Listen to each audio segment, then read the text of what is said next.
தன் பிறந்த நாளில் வீட்டிற்கே வந்து வாழ்த்து சொன்ன சிஎம்மின் குடும்பம்.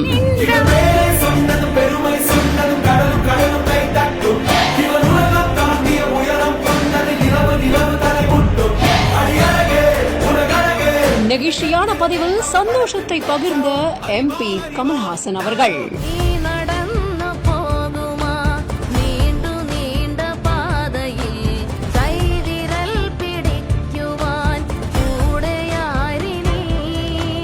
வாழ்த்துக்களை மட்டும் பகிராமல் குடும்பத்தோடு சென்று மூத்த நடிகரை பார்த்து நலம் விசாரித்த தமிழ்நாட்டின் முதல்வர்.